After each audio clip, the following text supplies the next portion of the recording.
जय हिंद दोस्तों। तो देखिए, क्लास 10th का अगला क्वेश्चन देखते हैं। ये क्लास 10th के ऑब्जेक्टिव में पूछा जाता है। तो क्वेश्चन है कि द्विघात समीकरण 2x² - 5x - 3 बराबर 0 के मूलों की प्रकृति क्या होगी। तो देखिए, यहाँ पर 3 नियम होता है इसका भी। तो आप जब द्विघात समीकरण का चैप्टर पढ़े होंगे तो उसमें आप एक नाम सुनेंगे, विवेचक, जिसको शॉर्ट में डी लिखते हैं। विवेचक को या तो विविक्त कर भी बोला जाता है, तो होता है उसको फिर देख लेते हैं क्या क्या उसका तरीका होता है। विवेचक क्या होता है? विवेचक, विवेचक जिसको शॉर्ट में डी बोलते हैं, इसका मान होता है b² - 4ac। तो देखिए, अगर डी का मान 0 से बड़ा होता है तो इसका मूल वास्तविक और असमान होता है। अगर डी का मान 0 के बराबर होता है तो इसके मूलों की प्रकृति वास्तविक और समान होता है। अगर डी का मान 0 से छोटा होता है तो इसका कोई मूल नहीं होता है। एक बार फिर से रिपीट कर देते हैं। अगर डी का मान 0 से बड़ा होता है तो इसके मूलों की प्रकृति वास्तविक एवं असमान होता है। अगर डी का मान 0 के बराबर होता है इसके मूलों की प्रकृति वास्तविक और समान होता है। अगर डी का मान 0 से छोटा होता है इसका वास्तविक मूल्य यानी कोई इसका मूल्य नहीं होता है।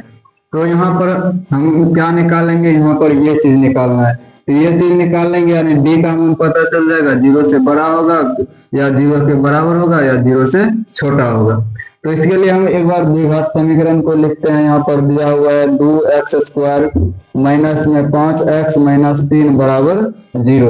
तो यहाँ पर इसके लिए देखिए, ये b/a/c, तो सब कुछ इस समीकरण से पहले निकाल लेते हैं। a जो x² से गुना में रहता है उसको a कहते हैं। x² से गुना में 2 है तो a का मान 2 होगा।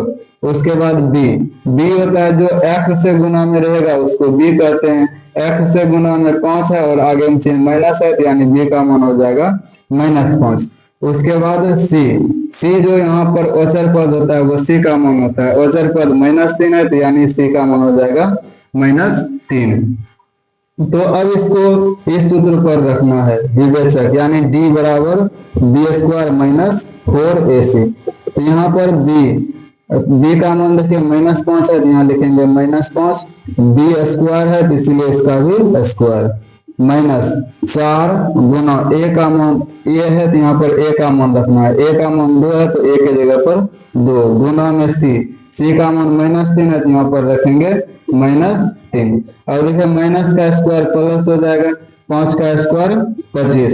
अब ये सब गुना में है तो माइनस गुना माइनस, ये माइनस गुना माइनस प्लस 4 गुना 8, 8 या 24, तो ये हो जाएगा 24। अब 25 24 हो जाएगा कितना? 49। 25 24 हो जाएगा 49।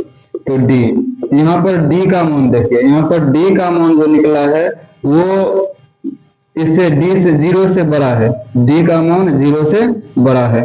ये जो d है d का मान 0 से बड़ा है, इसलिए इसका मूलों का प्रकृति जो होगा, इसके मूलों का प्रकृति होगा वास्तविक और असमान।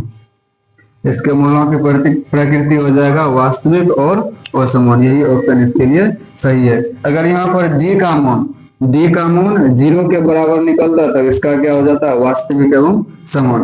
अगर d का मान यहाँ पर 0 से छोटा निकलता तब इसके मूलों की प्रकृति हो जाता वास्तविक, कोई वास्तविक नहीं या मूलों की प्रकृति नहीं होगा। तो यहाँ पर d का मान 0 से बड़ा निकला है इसलिए इसका सही आंसर हो जाएगा वास्तविक एवं असमान।